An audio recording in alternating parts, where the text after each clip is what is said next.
Look what I found! The Garmin Overlander GPS. I'm St Pierre White. Join me as I share my passion for building four-wheel drive trucks and then travelling to the remotest parts of the world. Having used the Overlander for a while now, I am able to present my findings. And here's a spoiler. It is the Navigator. This is difficult. Do I like it? Very much. And here's one of the reasons why. Is that if I want to navigate out of the vehicle, I don't have to sit in the vehicle. I can just pull it off its very clever mount and work on it using its own battery power. And I can have a look, for example, right now on the, can you see that there? Hope the reflection isn't too bad. That is the track that we've done over the last 2 days. Thank you, Garmin, for making the cursor blue when all of the tracks are black, green, orange, more orange, and you haven't made the cursor orange like one of the manufacturers of, HEMA actually. They make the cursor orange, so you have an orange cursor on an orange road, and sometimes you just can't see it. So anyway, the ease of function, track recorder, for example. So we're busy recording the track that we're on right now.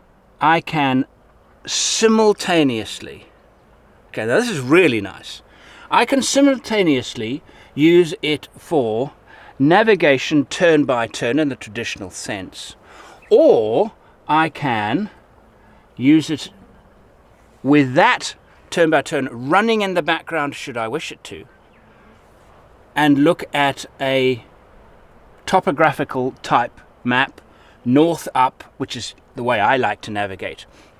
When I'm in the bush, I never use, very rarely use turn by turn activated navigation where it says turn left here, turn right here. I turn that off.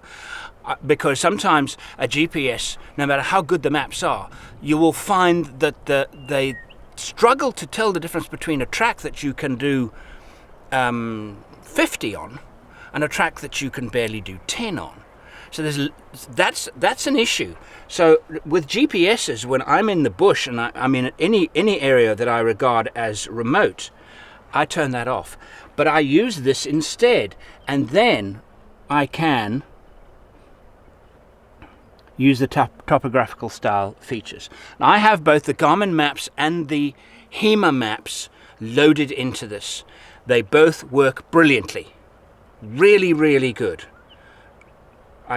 I cannot say how pleased I am with this device. Again, I'm not a technical dunce, but I'm also not or technophobe, I think they call them. But I'm also not somebody who wants to spend hours of my day trying to figure out the technology I'm using. I expect the technology to work intuitively, and I did not need, with my past experience with navigators, picked up the Overlander, started using it, and within a very short time found myself getting a lot out of it and learning and using and appreciating the technology. It's got some other little, quite nice little things too, which are,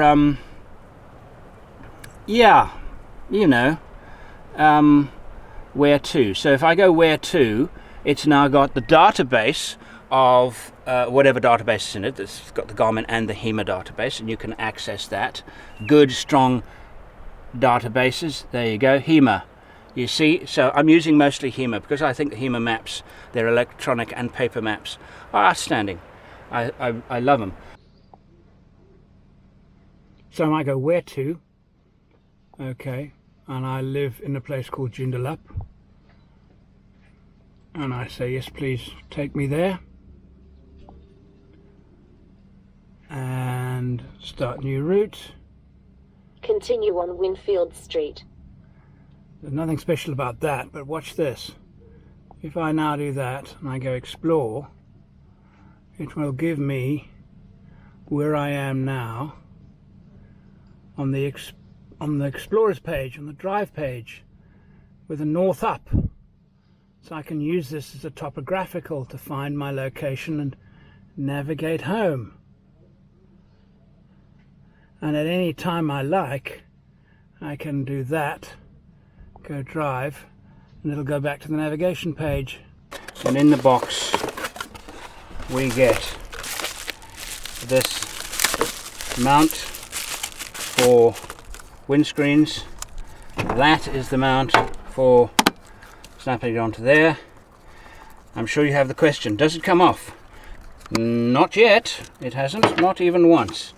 So now, there you go. So that comes with it, yeah. That snaps in there, all right. And power unit. So you can power this from both the, so if you're working on a desktop and something like that, you can power it from there. It's where the cards go, memory cards. Okay, and you can power it using that USB connector there if you're working with it with a computer away from its mount on a vehicle. You can also power it directly through that mount. You can see another USB connector there. So it has two ways of charging it. Very clever, that is. Comes with a RAM mount. So if you didn't want to use this guy, you could, like I have done in my vehicle, attach that to that and then mount it in your vehicle using a traditional RAM mount. And the rest, USB cables, charger, nuts and bolts and things like that. I first used GPS in probably 93.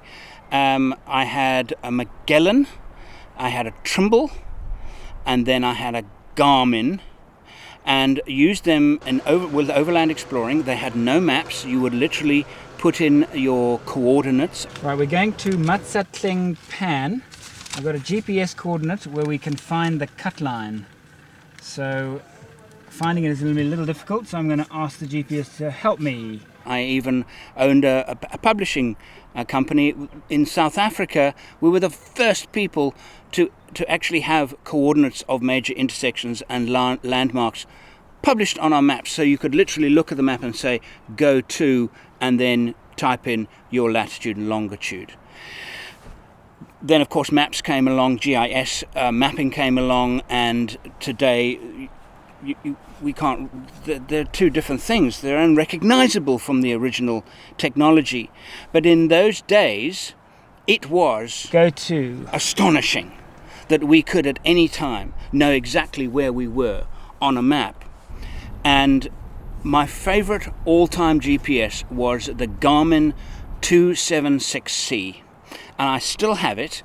I think I went rechargeable batteries, but I think I went through 4 sets. They weren't very good batteries. They would, last a year and a half, 2 years or so, and then you'd have to replace the rechargeable.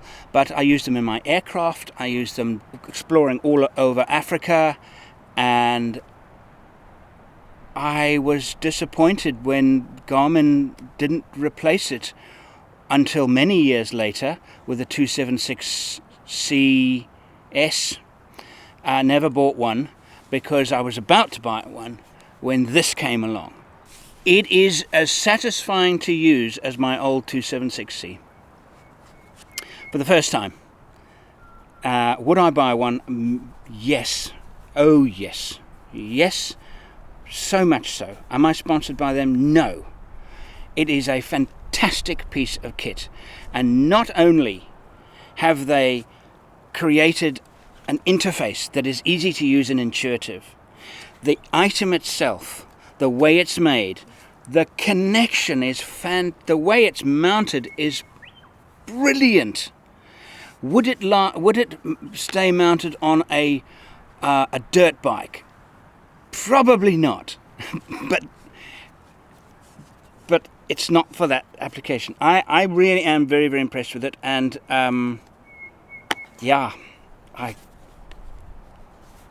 it's fantastic. It's fantastic. It's my new favorite nav kit, and I have not been able to say that for probably close to 6 or 7 years. Thank you for watching. Do you have a product that you would like to see featured on this series? Go to the description for details.